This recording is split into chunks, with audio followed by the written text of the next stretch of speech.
She sat on the side of the road, tears streaming down her face as smoke poured from her broken-down car.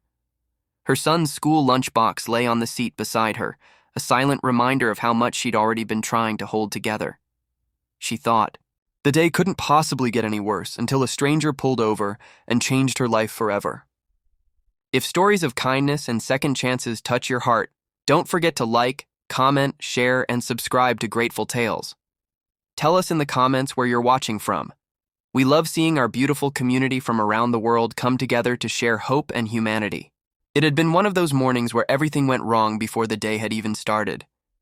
Emily, a single mom of 2, had woken up late after another sleepless night.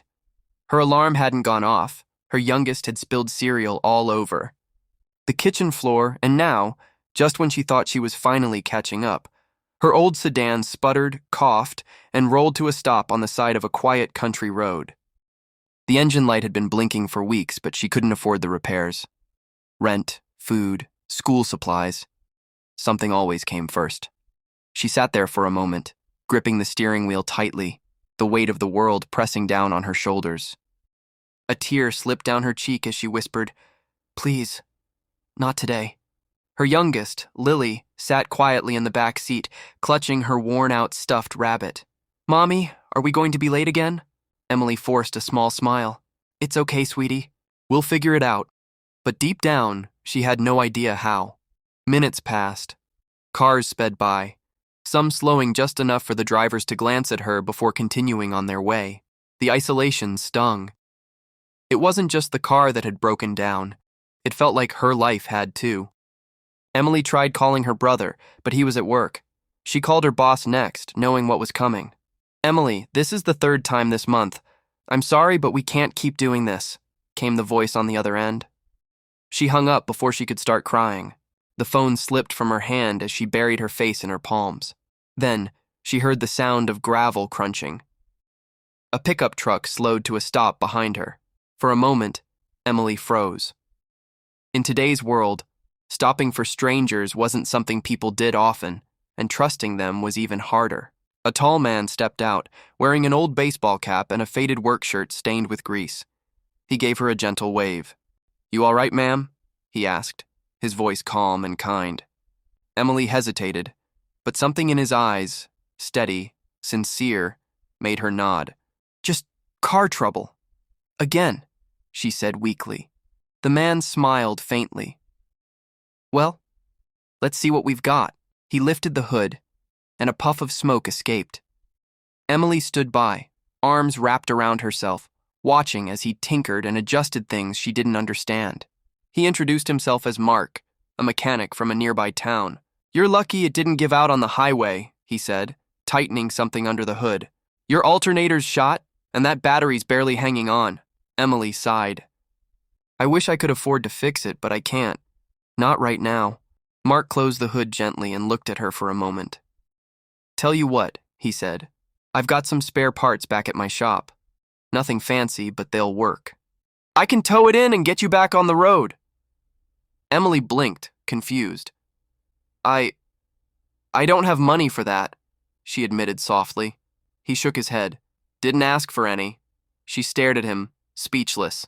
"Why would you do that?" He simply shrugged. "Because someone once did it for me." The next few hours passed like a dream. Mark called a friend to tow the car, and while they waited, he gave Lily a small toy car from his glove compartment, making her giggle. When they reached his modest garage on the edge of town, he worked quietly, focused but gentle, explaining things as he went.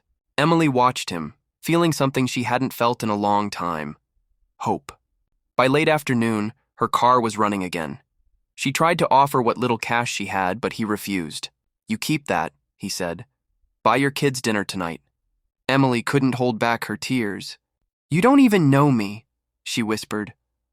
Mark smiled softly. "Don't have to. You looked like you needed a hand, that's all." Before she could thank him properly, a young woman walked into the garage, Mark's daughter. "Dad, is this her?" she asked, smiling at Emily.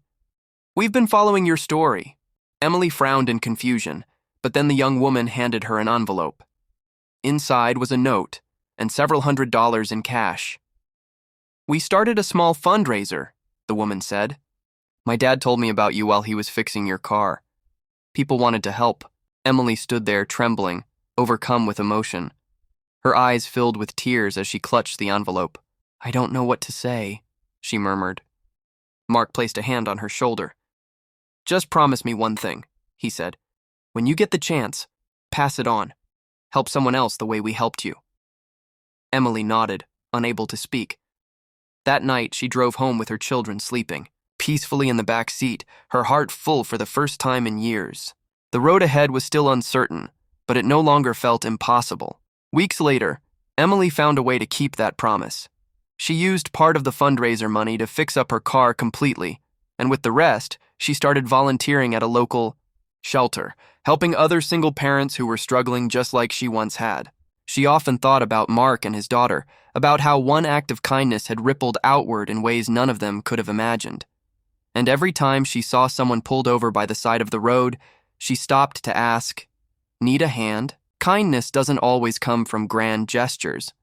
Sometimes it's a stranger on a quiet road, a helping hand, or a few words that remind you you're not alone. Emily's story reminds us that when life breaks down, sometimes all it takes is one person's compassion to help you rebuild, not just your car, but your hope. If this story touched your heart, take a moment to like, share, and subscribe to Grateful Tales. Leave a comment telling us where you're watching from and share your own story of kindness. You never know. Your story could be the next one that inspires the world.